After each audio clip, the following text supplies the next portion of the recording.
From the Hype HQ studio in Chicago, Illinois, it's Startup Hype Man, the podcast, Season 12.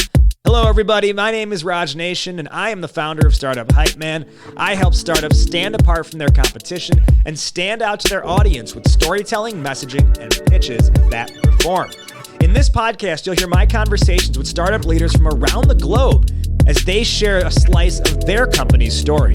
Stories on growth, scale, successes, and failures, all to help you and your company grow up and ultimately stand out. Before we begin today's episode, I'd like to invite you to join the email newsletter that doesn't suck. That's right, if you head to startuphypeman.com and enter your email address, first you'll get my free SaaS masterclass, but you'll also get updates whenever we release new episodes, plus my storytelling tips and advice periodically throughout the month, and helpful resources from Startup Hype Man partners. It's the newsletter that doesn't suck, available at startuphypeman.com. All right, speaking of things that don't suck, let's begin today's episode of Startup Hype Man, the podcast.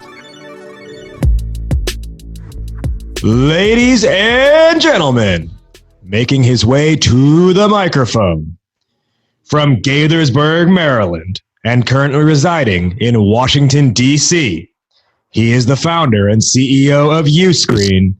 Please welcome PJ Taei.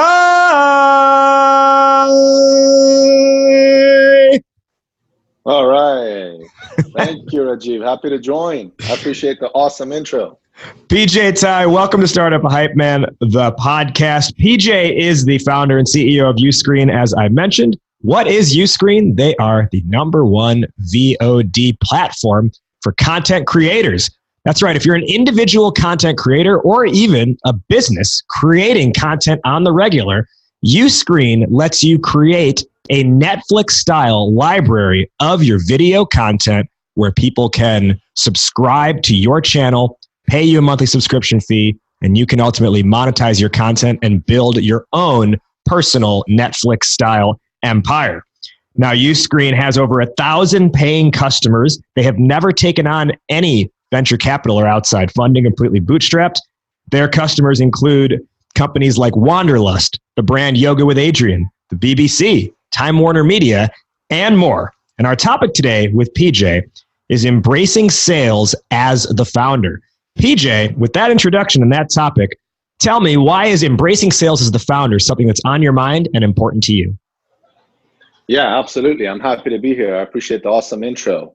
So embracing sales as the founder, I've really learned to understand a lot better recently as well because of just more customers and all that stuff.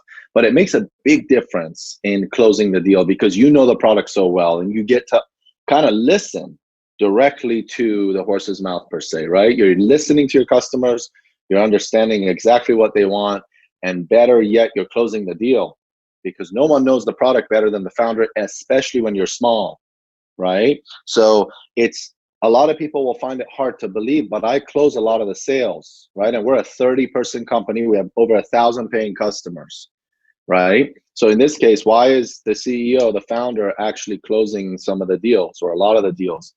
And we're starting to scale more out of that so we can actually scale it because I can't always handle all the leads and I need to do other things. But the point of this is initially when launching and finding your company in the initial first few years, doing the demos, closing the deals is really important because you know the product, you know the industry, you know the competitors, and you know the product really well. So it's got to come from you. And the chance of close is actually really high because you know what you're talking about and people build confidence. The CEO, the founder cares. It's actually gone a long way. Competitors sometimes make fun of us by doing that, the ones that talk trash, and it happens often. But guess what? We're really good at what we do. And I'm actually a very humble guy, but we have an awesome platform. We beat the competition, some of the big names, all right? But one of the reasons is I care, I'm engaged, but I also speak to the customers and I know what they want. I translate that to the product team. So although a lot of companies might be, they get launched, they get funding or they don't. In our case, we didn't. It was never part of my culture personally or business culture to gain funding from the start. Right away, your first goal or task might be, or your first few is to hire a salesperson. But I would invite you not to think that way and actually do the initial sales yourself. You can have someone help you with outreach. If you want to do cold outreach, which we've never done a lot of, you want to send those emails, help someone do the outreach, but close the sales. Well, I think some of the points you touched on there are going to be very poignant and relevant to our listener base, especially because I know there's a lot of founders who don't consider themselves salespeople. They consider themselves more technical minded, and they're scared to go out and sell, or they don't think it's for them, or they think it's icky. So we're going to dive all into that, and I'm sure it'll be a fantastic exploration. Before we do, you mentioned that your cultural upbringing was not one where you were necessarily thinking about raising outside capital. Can you tell me about what your cultural upbringing was like and just how you feel that's impacted your mindset, your outlook as an entrepreneur? Right. Good question. Yeah. I mean, personally for me, the way I was raised, right, I immigrated from Iran when I was 7. So I'm Persian. I grew up in Gaithersburg, Maryland, not too far from DC. Our office is now in DC, right off DuPont Circle. But the way I grew up was my dad and mom, both, they're still married. They raised us, me and my brother, in a way where they didn't just give us money for college and just give us money to buy a car and stuff like that. So we had to work for our money. I started working really young, mowing lawns actually, and shoveling snow in the neighborhood.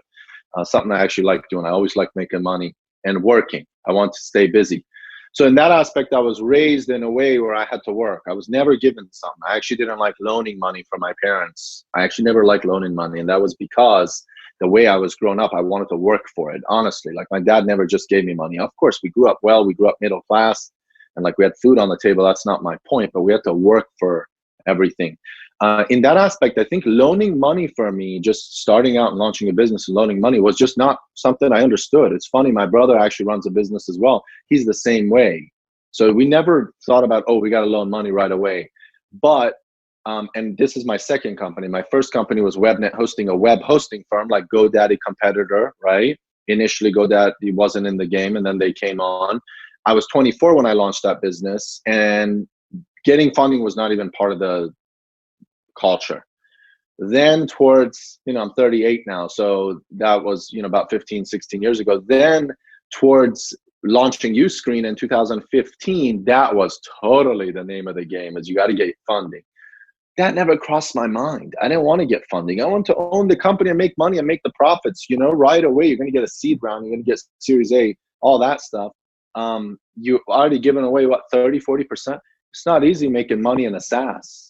You know what I mean? So you start giving away pieces of that pie from the start when you think people are going to buy into your product and pay you. You're going to pivot a lot.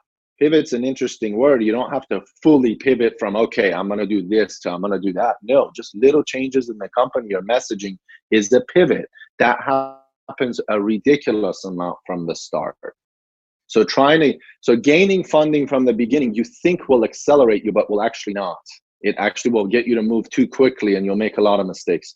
So long story short, to answer your question, it just wasn't part of my culture to loan money, and we still have it to this day. And we're fully in charge of our destiny. We make the decisions. If we get a partnership from a big company that says, hey, we are doing this, and we'd love to kind of partner with you to do this part of the service, I could say no, because you're actually going to tarnish our brand. You want to do white label. Investors in that case be like, that's a big deal. That could be 100K MRR. You need to go for that. No, we make the decision that it's going to tarnish our brand, take away from building for everybody rather than for building for one customer. So we know what's best for our customers. Investors don't. I think you're definitely right that there has been a explosion of funding culture over the last decade, and to the extent that it is a culture right now, there is a funding culture now that exists out there, and that's where you've seen the glamorization of large seed or large Series A raises, and you don't really see glamorization of large amounts of revenue, perhaps because it's not necessarily reported as much, but I do think there should be as much, if not more, emphasis on revenue than there is on funding, or at least in the media. And this is kind of like the ultimate founder conundrum is, do I raise or do I not? And I think more entrepreneurs should take a step back to consider, is it the right path for them? And what are they truly trying to accomplish? Now, you very much knew what you were trying to accomplish and the type of control you wanted to have. Further on in your upbringing, you had the job that every high school boy was truly jealous of. And that was working at Best Buy, because that meant you got the discounts on the new CDs that came out and the video games and first access to the Nintendos and the PlayStations and all that stuff. So I know I was one of those people who was always jealous of those who worked at Best Buy. And every summer I would walk in, submit a paper application. Yes, there were still paper applications then, and would never get that call back. But tell me about working at Best Buy for several years. What was that experience like? Because you were a salesperson then, right? You're on the floor. It's a little bit different, but you are being a sales consultant, quote unquote, and moving product at the end of the day. So what was that experience at Best Buy like, and what do you think that taught you? Yeah, absolutely. Best Buy was an interesting job, primarily because I already had computer experience just building PCs with my dad. He still has a very small computer reseller shop, but I learned a lot there. So I was doing that before I even had my license. I was literally 12, 13, 14 doing that. Then I did lifeguarding for a while. And then I worked at Best Buy. I actually wanted to go work in the mall and be really cool. We had a mall very close to our house, Lake Forest Mall, like my friends did, and meet girls and hang out and do cool stuff, right? But my dad was like, no, that's a waste of your time. You need to go to Best Buy. And I was like, oh man, that's not fun. So I wanted to work in PC tech at the time, which is now Geek Squad. That's where I wanted to work, but they put me on the floor. They were like, hey, this is technical stuff. You don't know what you're doing. Or they didn't even test me, right? They're fast moving, or very on the surface at least. And I was young. I was only 16. I had just gotten my license. So they were like, you know computers, you go do computer sales. And I told my dad, and he was like, all right, try it. So I did it, and I learned a lot. It was interesting because right away I could sell. I was just good communication. This does this, Packard Bell does this, Dell does this. I knew all the different things. I could get you a discount on the printer if you buy this. And I write up the slips. At the time, it was just these discount slips. And I did that for, I think, 9 months. And then they moved me to PC Tech, which is now Geek Squad. So the sales training at Best Buy was awesome. It was actually one of my favorite times. I sold, I don't know if I would say I sold a lot, but I sold a good amount of computers. But primarily, I sold myself with the messaging I was offering to the customers buying those computers. So I learned a lot. It was definitely a game changer for me. And my background in sales there on the floor is probably why I actually did the sales initially with the customers. It came in naturally. You actually said something interesting after you asked me that question initially, as the founders doing the sales. You said some of the audience listeners might be technical people and they might not be fond of selling. Look, I have a response for that. If you are honestly not good at selling and you're not comfortable, you're not a good salesperson, and you're a developer or someone sitting there and doing the coding, and you're not good at it, then you need to hire for it, right? My message is not to say every founder sitting here has to sell. No, you obviously have to hire for things you can't do, right? If you absolutely can't sell, then it's not what you're good at. You shouldn't be selling, but you need to hire someone that cares and understands the industry as well as the product. That's critical, right? Knows the internet, knows the industry, knows the competitors, why you're better, and the product. That really makes a difference. So if you really are not good at selling, you shouldn't be selling. But if you are, you hands down need to be in it from the start. Well, and I think that's an interesting segue into this primary topic for today, which is embracing sales as the founder. I get what you're saying, but I think that mindset oftentimes, the mindset meaning if you're not good at it, hire it out. I think oftentimes entrepreneurs use that as a crutch because they may not have, maybe they haven't explored themselves as a salesperson yet. They could be really good at it, but they just say, oh no, I'm the technical person, so I don't need to bother myself with that. So I guess while in some cases, yes, if you're totally shy, if the idea of talking to someone else just scares the hell out of you, then you probably need a co-founder or someone else high up in your early company that's going to take on that customer facing role. But I guess at the same time, how do you account for that line of just being scared versus actually it's not your thing and you shouldn't do it? Yeah, good point. Not me versus, I mean, I think, honestly, I think you're right. You have to take a leap of faith at some point, right? It's really hard to answer that question because it depends on the individual themselves. If they're really good at something, or are they just scared of trying it? I would invite someone to try something because look, I actually learned this from a friend of mine, which is a really famous comedian, Max Comedian, if you Google him. But I went to LA and I saw him a month ago. And right here back behind me, you see this big camera gear. I don't know if you can see it in my office, a big desk. But I was talking to him about building my personal brand and just producing content and just like educating people and sharing my experience and talking to him about making money with videos and distribution and all that stuff, because how to make sales, how to launch a membership. And he told me, and I was like, should I do it? Should I not do it? And he was like, just do it. Just get a camera out and do it. Because by the time you think of where should I host my videos? Should I put it on YouTube? Should I put it on Instagram? Should I put it on LinkedIn video? It's too late. There's too many variables. Should I get an editor? Should I buy this software? Should I buy this camera? Should I build this stand that you see behind me? It's too late. It's taken too long. You know what I mean? Mm-hmm. So in this case, just try it. Have a few calls. You'd be surprised. Be optimistic about it, and see how it goes. If you really are shy, you're an introvert, you're not good at having those conversations, then in this case, hiring a proper person to do it is needed. You know what I mean? But I would say take the leap of faith to do that, because if you are launching a product, you ultimately need to be able to sell it. Yeah, it's really kind of true. And even if you are going to hire it out, you can't just say, hey, do this thing. I know nothing. Like, you need to at least have had some conversations with the market to say, here's what we know thus far. Here's what I've heard them respond to. The deals may not have closed because maybe you're quote unquote not good at it, but you still need to be able to impart some knowledge of the market onto that person. Otherwise they're going to fail in that role. Now, yeah, absolutely. To that point of the just do it, just yesterday, actually, I was listening to my friend Liston Witherell's podcast, which is called Modern Sales. And he was actually doing an episode on content marketing, but I think the concept, the point I'm about to make applies here as well, because what he was referencing was something in the episode, a part of the episode, he was referencing something he had heard, which was a quote from someone that said, for those who are scared about creating content and it not being good, or that it, taking forever to come up with what they want to do.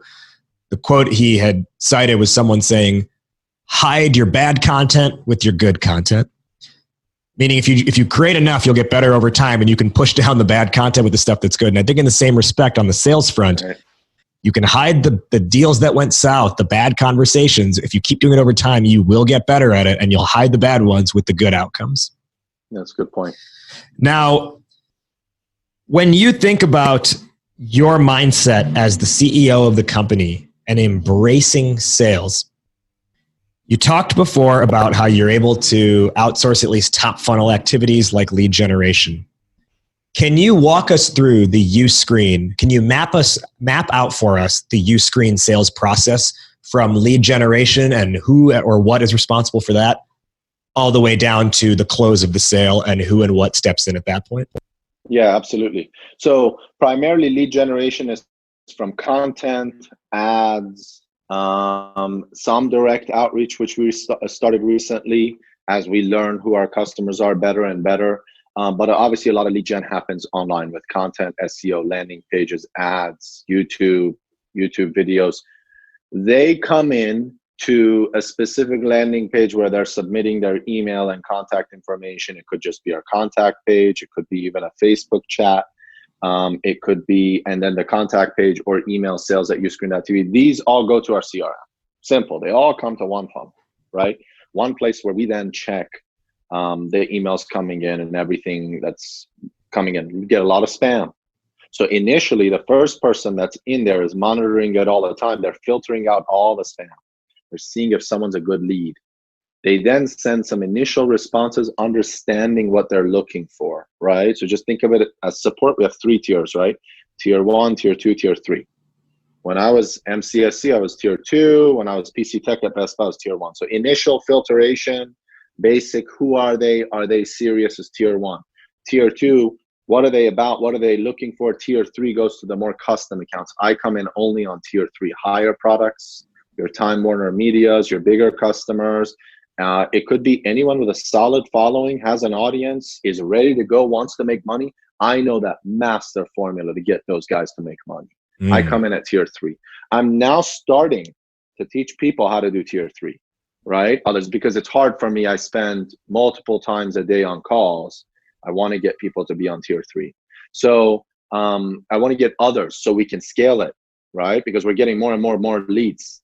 So in this case, how many calls can PJ be on? It's absolutely what we're talking about. Like where I'm saying, hey, be the founder, close the deals, but how are you going to do your other things? Because I'm ultimately running a company of 30 people with over 1,000 customers. How are you going to be able to keep growing and doing all the operations, management, communication,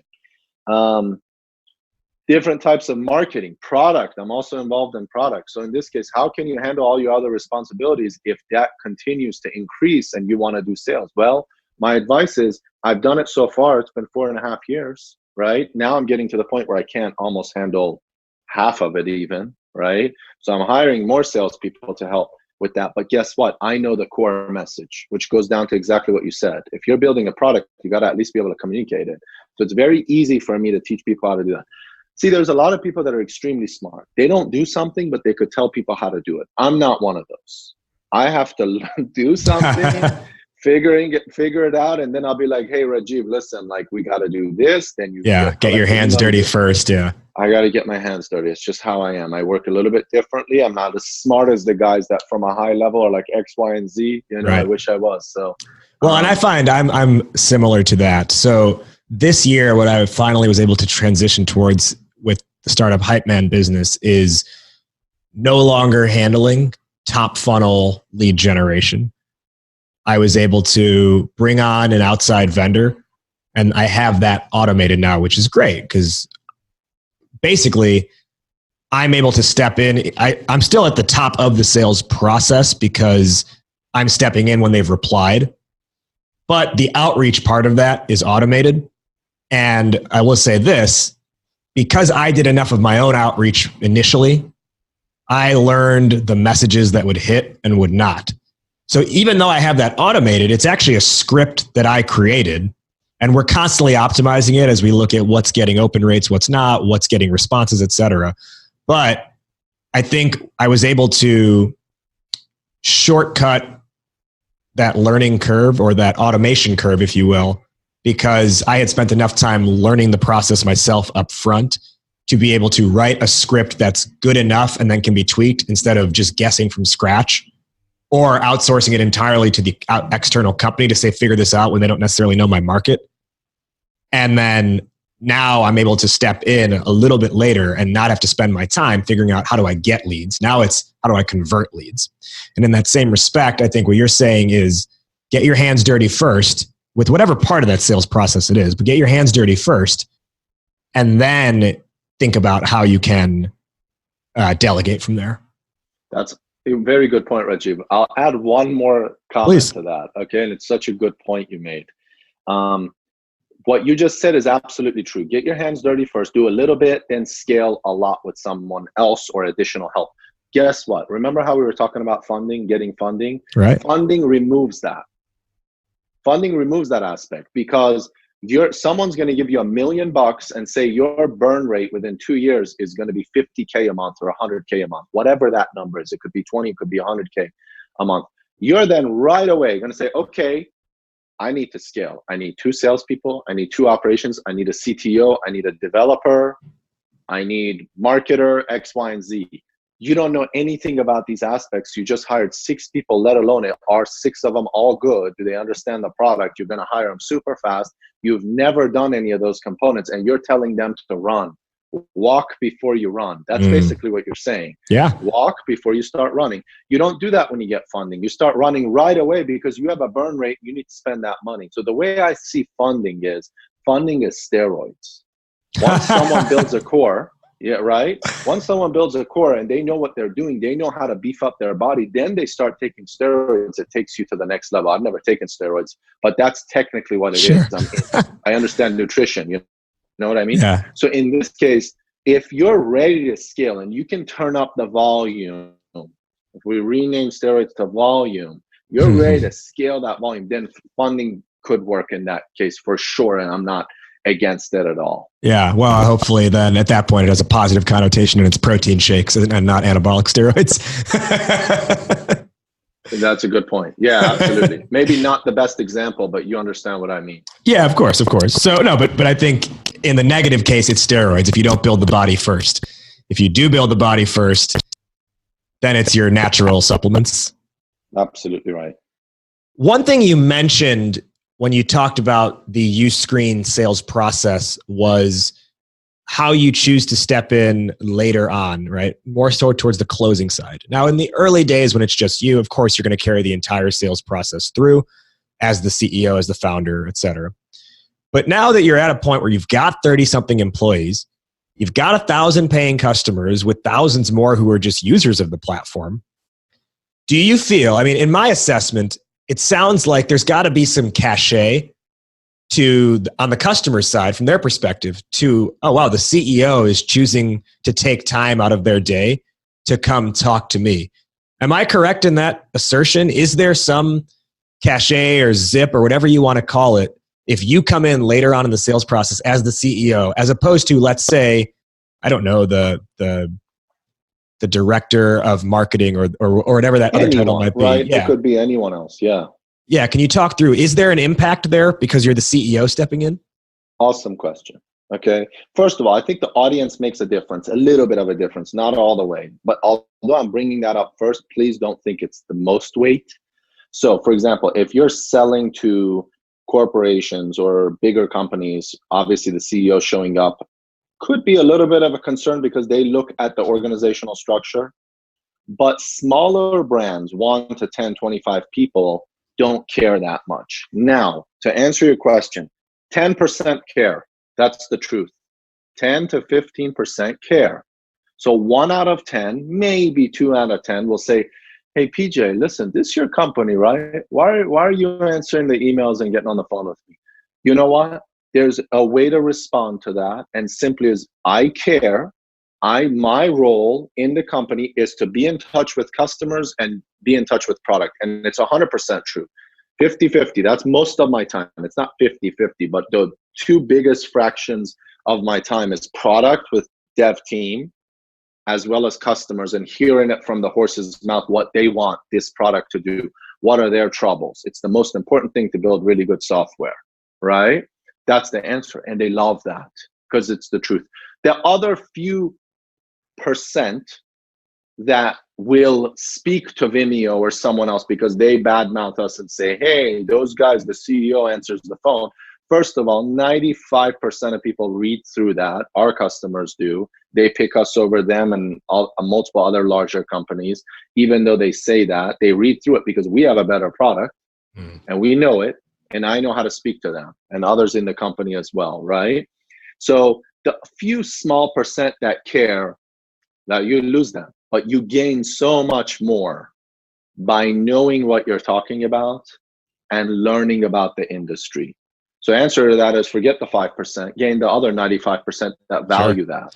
Well, and even, you said 2 out of those 10 people will say, hey, you're the CEO. This is cool. Why are you doing this? Those just happen to be the ones who are vocalizing it.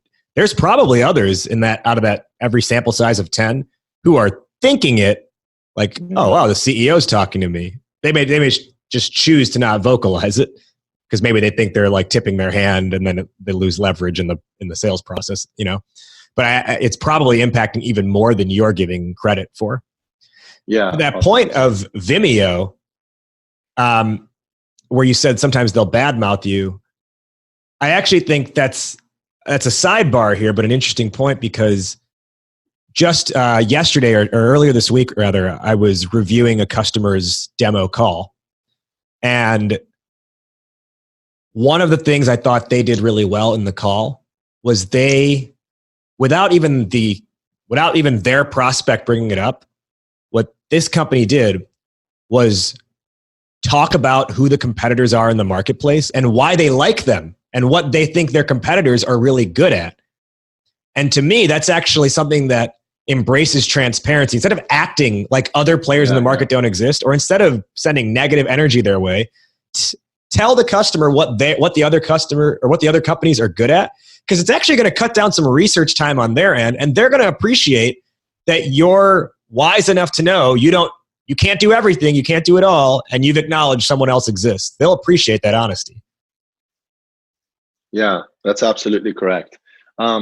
They do appreciate that honesty. And it's most of the time, like customers do not appreciate someone bad-mouthing someone else, And when you do your research, you figure that out. Right. So when that happens to us, like we've actually persevered and kind of like went above it naturally and let the platform and company speak for itself. So it hasn't even been an issue. Let them say whatever they want to say. We know what we have and the customers that we have, and we gain from those companies that badmouth us. And what they say is actually not true because they don't do their research. Right. Right. So, yeah. And then, it just reflects poorly on them at the same time. Exactly. Now, as we begin to wrap up, my last couple questions here, we'll have to go a little bit quickly through them, but can you talk through what changes in this sales process when you step in, and you touched on it a little bit already, but maybe expand a little bit more. What changes when it's a bigger customer versus a smaller customer? And do you actually choose on your end to step in versus not step in? Not a lot changes, to be honest. I don't look at it that way. I just look at their customer readiness per se, and also how serious they are, which again goes back to readiness. Okay, so do they have an audience? Do they have an email list? Do they know what they're doing? Do they even have videos? We oftentimes get a lot of people who have no videos and are like, we're going to get millions of users. Okay, but that doesn't happen often with our customers. So. Right. But there's a lot of people with huge YouTube followings, Instagram, email lists. They've been around, they've created the content. They could be a blogger. Now they're creating videos or want to create videos. We give those people love, no matter whether it's me or anyone else, because their chance of success and their readiness is higher. That's part of sales. What's the customer readiness? Who are they? Is it the right fit? Right? In that case, I know they're serious. Doesn't matter if they're big or small. I'm happy to speak to them and help them out. We're talking here with PJ Taei, the founder and CEO of Uscreen, on today's episode of Startup Hype Man, the podcast. Now, PJ, earlier on, you mentioned that as you're getting more customers now, as your own time is being limited, you are starting to figure out that training process of how do you not necessarily replicate yourself, but replicate the behaviors it takes to close customers later in the sales cycle. Aside from that, when you look at the next, let's say 3 to 5 years of Uscreen, you've talked about how you haven't taken on funding and you don't want to. Where do you see this company growing, and what would you like it to become? Absolutely. Yeah, so I have no interest in selling or at least gaining funding right now, at least, or anytime soon. And I hope that's not the case. You know, yeah, I think there's always a never say never, though, right? Yeah, exactly. So that's why I say that, just to be humble about it and be honest. You just never know in the marketplace, right? I want to definitely move forward as being the best monetization distribution platform. That's our goal. We want to be better than anybody else. It's our goal. We work extremely hard at it. I'm super engaged. So is the people we hire. We hire really good people. I work a lot, but I hustle. And so do other members of our team. So we have that advantage of hard work and really pushing through. So I want the company to continue to grow for the next 5 years. I want to be a solid platform. What's awesome is I expected this from the beginning. We help people make money, but now we see people have their life business on our platform. They've built houses, studios, many different things based on what we provide them. We're their business. So it's awesome. We want to help people make money, and we're doing it extremely well. Sure. You know, one of the things that, as you say that I think is really interesting, and you potentially have a great opportunity in front of you, is because of the platform you've developed, like you mentioned, people are building studios and houses and things like that, is you may have already, or you may soon have a company on your hands that actually creates industry in the sense that, absolutely. Right. Apple more or less made app development a thing. Even if you're not buying an Apple hardware product, people are developing apps. Airbnb has launched other ancillary industries that they may not have any control over or not get any money off of, but they're actually like sparking economic growth in other ways, right? Like cleaning services for Airbnbs is now a thing. Management of your Airbnb platform is a thing external of Airbnb. Hiring someone to run your property for you. And I think that's what you have an opportunity for here with Uscreen, is unlocking economic growth that may not even touch Uscreen, but ultimately kind of the energy and the kudos, and in long term, that revenue comes back to you in different ways. Do you see that as well? Absolutely. I definitely think so. It's creating an industry and another way to make money. It's definitely, at the beginning, it was very, very new. We were definitely early adopters, but now it's becoming more popular for sure. Before we wrap up, can you let our listeners know where they can find Uscreen and where they can get in touch with you? Yeah, absolutely. PJ at uscreen.tv. That's the letter P, letter J at uscreen.tv. And our website is the letter uscreen.tv. So uscreen.tv. Check us out on any of the social channels or website. Let's go through our final takeaways now. So our topic today was embracing sales as the founder. For me, I think the big lesson here is it's important to embrace sales as the founder so that when you are ready to hire out, you have at minimum a starter kit you can give that person or that company. They're not going in blind, and you are able to short circuit a whole lot of learning that you'd be paying for otherwise. PJ, your top 1 or 2 takeaways from today's conversations or pieces of advice when it comes to embracing sales as the founder? Yeah, absolutely. I think try it, get out there, right? If you're definitely not good at it, then you have other options, but give it a try. Try and be the one that speaks to customers and be in touch with what they need. My final question as we close out, fill in the blank. Entrepreneurship is? Awesome. Say a little bit more on that. Entrepreneurship is awesome. Yeah, it's awesome. It definitely is. You control your destiny. You're building a product. You're building the software from scratch. It's never been done before, right? Of course, there's other people that have variations, but the software that you're building is brand new by you. People use it. They make money from it, or they use it as a tool, widget, whatever it may be. It might be analytics. It could be a plugin. It could be you've created it. So it's awesome. It definitely is. It comes with a lot of challenges, but it's awesome. So go for it. Well, I'm excited to see your future growth. As I personally begin to create more video content, it's very possible I end up becoming a Uscreen customer myself. He is PJ Taei. He is the founder and CEO of Uscreen. And thank you, PJ, for joining today's episode of Startup Hype Man, the podcast. Yes, thank you very much, Rajiv. I really enjoyed it. That concludes this week's episode. Thank you so much for listening. If you liked what you heard, you can share this episode with a friend, or you can leave a rating and review on the Apple Podcasts page. When you do that, it boosts us in the search results, and ultimately that means more entrepreneurs will listen, which means we share the message, we spread the mission, and support more entrepreneurs at the end of the day. You don't have to stop with the podcast if you want more, and if you are interested in telling your company's story better across your demo calls to investors and to any audience you seek, well then why not have a conversation with me? Head to startuphypeman.com, fill out a form there, and let's talk. If you've got recommendations for future guests for the show, or you want to be a guest on the show yourself, email media@startuphypeman.com. That'll tie a bow on this one. Thank you again to this week's guest for joining. I am Raj Nation. You have been listening to Startup Hype Man, the podcast. We will see you next time. Hype Man out, word up, raise up. Got you howling at the moon. Yeah. This a dance with the devil, girl. Instead of sundown too. Yeah. This a dance with the devil, girl. Tell me what you gonna do. This a dance with the devil, girl. And if you can't get it loose, then fall into the truth. It got you howling at the moon. Yeah. This a dance with the devil, girl. Instead of sundown. Yeah. This a dance with the devil, girl. Tell me what you gonna do.